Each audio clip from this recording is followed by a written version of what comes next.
Isn't she doing this wrong? I think she should add a bit more. Hearing the conversation, I look over at my daughter-in-law Cheryl, who seems utterly stunned. Cheryl looks panicked, holding an apple and just floundering about. Listening to the ongoing conversation between my husband and my son, I start to feel my anger boiling. My husband and son hang up after making their point clear to Cheryl. I lock eyes with Cheryl, who was trembling. She even drops the apple she was holding. Ignoring her distress, I ask, "Could you call them back?" Cheryl, nearly in tears, dials my husband again. While listening to the annoyed voices of my husband and son, I wonder what I should do. My name is Reina, and I'm 62 years old. I've been helping with household chores at home ever since I graduated from high school. I met my husband Oliver through a family introduction, and we got married. Soon after, we had our son and lived happily. My husband would always attend our son Miguel's school events, no matter how busy he was. My son is really cute, and I can't help it. Even when I was sick and couldn't do housework, he would try his best to help. "How are you feeling? Can you eat some chicken soup?"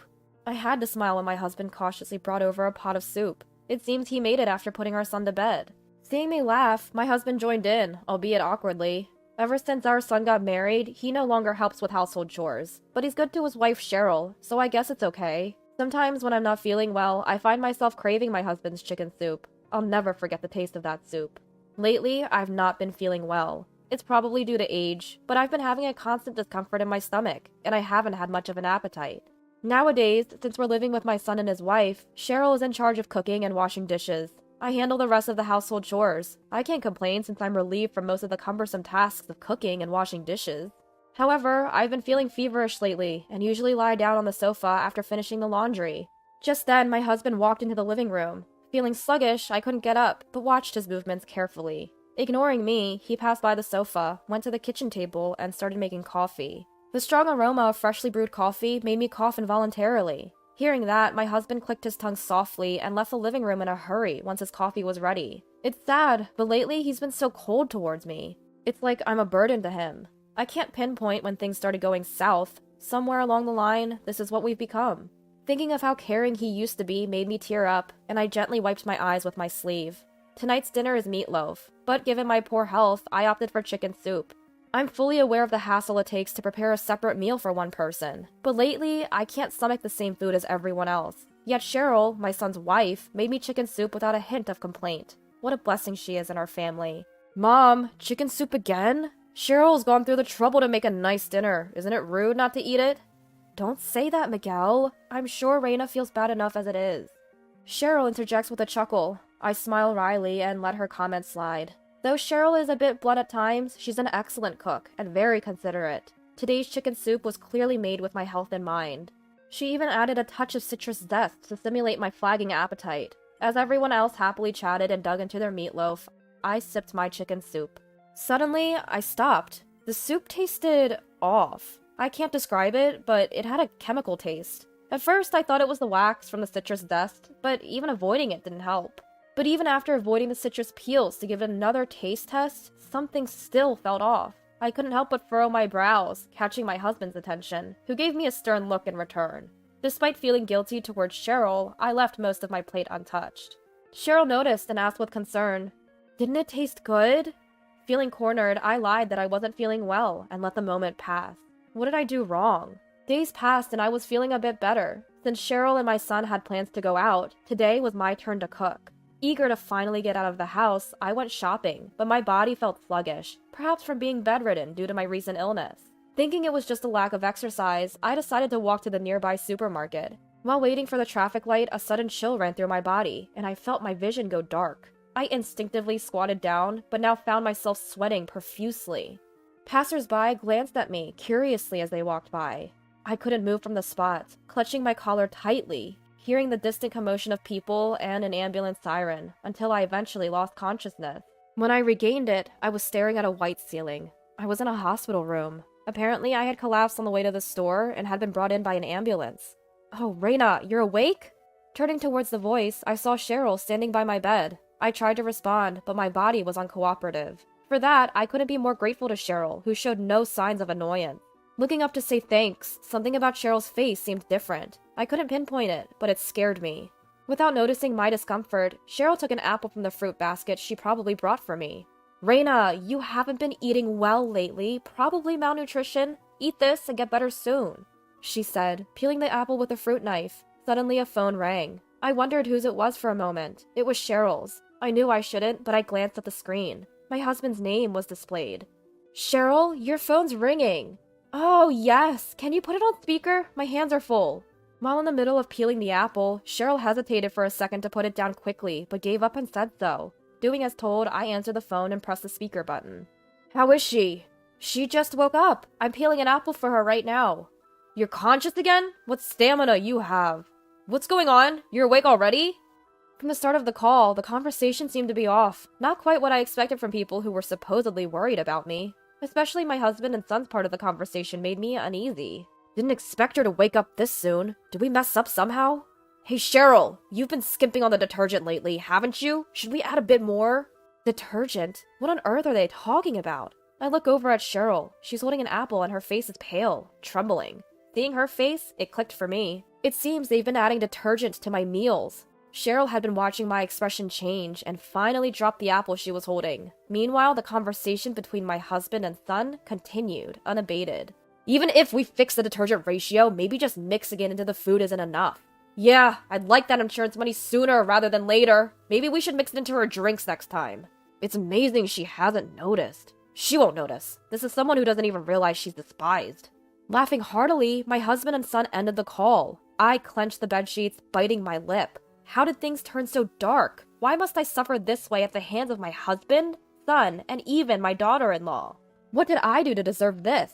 There are no answers, no matter how much I think about it. I shot Cheryl a fierce glare. She's trembling. Probably never expected their plot would be revealed like this. She panics, fidgeting with her hands. Taking advantage of the moment, I pull my cell phone from my bag. I open the recording app and say to Cheryl, "Call them again." What? Call my husband. Again. Overwhelmed by my urgency, Cheryl dials the number. After a few rings, the call connects. What's up, Cheryl? Did she finally kick the bucket? Next to my husband, who answered with a nasty grin, my son casually talks to Cheryl. Don't worry, we'll split mom's insurance money evenly. Actually, you'll get a bit more for all your trouble. Yeah, adding detergent to her meals is no small feat. You deserve it. They laughed uproariously and hung up. I stop the recording and glare at Cheryl once more. Finally accepting her fate, Cheryl weakly lowers her arms and looks up at the ceiling. I grabbed Cheryl by the shoulders and pressed her for answers. Realizing she was cornered, Cheryl spilled all the details. She confessed that her husband and son-in-law loved to gamble, and they often went to gamble together.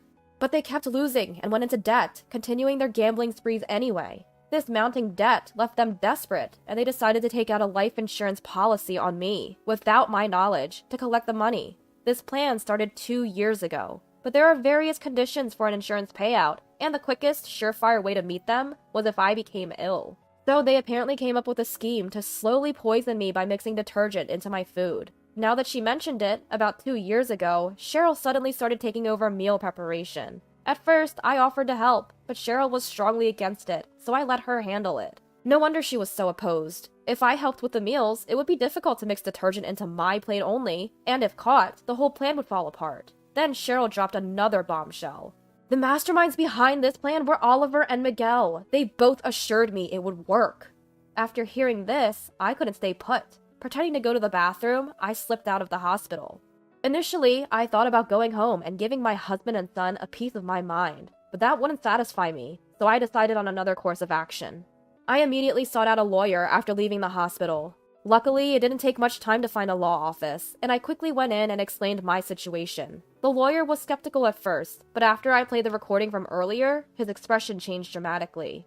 He advised me to contact the police, but I told him there was something else I wanted to do first, and we proceeded with the necessary paperwork. With everything in place, except what I needed from my husband, I set out again with my lawyer. Of course, our next destination was the police station. I began by explaining the whole situation. The police were as skeptical as the lawyer initially, but as soon as I provided the recording and additional explanations from the lawyer, they swung into action. Afterward, a female officer accompanied me back to the hospital, while the lawyer headed to my house with the police. Upon returning to the hospital, Cheryl was still there and was immediately taken away by the police. As for me, I felt briefly relieved without Cheryl around, but couldn't relax, worried that my husband and son might burst into the hospital room. I went through cycles of lying down and getting up on the bed. Eventually, a nurse came to check on me. I had to explain a lot, but it distracted me a bit. The nurse was shocked by my story and seemed speechless. She remembered the policewoman and Cheryl leaving earlier and went back to the nurse station to process my admission for the day. I can't say how much time had passed, but eventually a different pair of police officers visited me in the hospital room. Worried that my husband and son had escaped, I listened to their updates, fighting back tears. To my surprise, they informed me that my husband, son, and Cheryl had been safely arrested. When the police had initially entered my home, neither my husband nor my son were present, leading them to suspect they had fled. But in reality, they were just out gambling and got arrested after being questioned by the police patrolling the area. I couldn't believe their nerve, gambling while I was being rushed to the hospital. Though they had wished for my health to deteriorate, they should have known I was waking up. Their casual attitude really infuriated me. But their recklessness led to their swift arrest, so I guess there's no use complaining now. In the end, my husband, son, and Cheryl were charged with attempted murder. On top of that, my husband was served divorce papers from me, through my lawyer. At first, he opposed the divorce, but after hearing the sum of the damages he'd owe, he agreed to all my conditions, including transferring the house into my name in exchange for a lower settlement. As for my son and Cheryl, well, with my son in jail, I seized the opportunity to sever all family ties through a legal affidavit. No more financial support, period. Even if he's released, I'm treating him like a complete stranger. As for Cheryl, I told her parents everything. Initially, they didn't believe me, but by the time I finished my story, they were visibly shaken. And sincerely apologized. Unexpectedly, Cheryl's mother left the room and returned with a thick envelope. Inside the envelope was $50,000. As I stood there in disbelief, they both continued to apologize profusely. It seemed like they intended this as compensation. I tried to decline several times, but they insisted, almost in tears, that I should accept it, so I finally did. Time passed and I found myself back in good spirits. The spacious house, now devoid of people, allowed me to live my life without compromise. And yes, I could finally eat whatever I liked without worrying. Since that incident, I think I've become a bit of a germaphobe. When doing the dishes, I minimize the use of soap. I still think it's a waste of water, but I make sure to thoroughly rinse off any soap. It's not just for dishes, I extend this habit to showering and laundry too. If I don't, I hesitate to even put things in my mouth or on my body. While my husband, son, and Cheryl are certainly to blame for this change, I think I'll gradually get better. Because they're not in my house anymore, I have the freedom to live as I please. Some may think I'm emotionally scarred, but from my perspective, I feel utterly relieved and refreshed. I've switched to a new cell phone. The incriminating voice recordings have been turned over to the police, and honestly, just keeping that phone would have felt disgusting. As I think about the freedom my new phone represents, I'm motivated to try things I've never dared before. Maybe I'll get into the trending world of cooking live streams.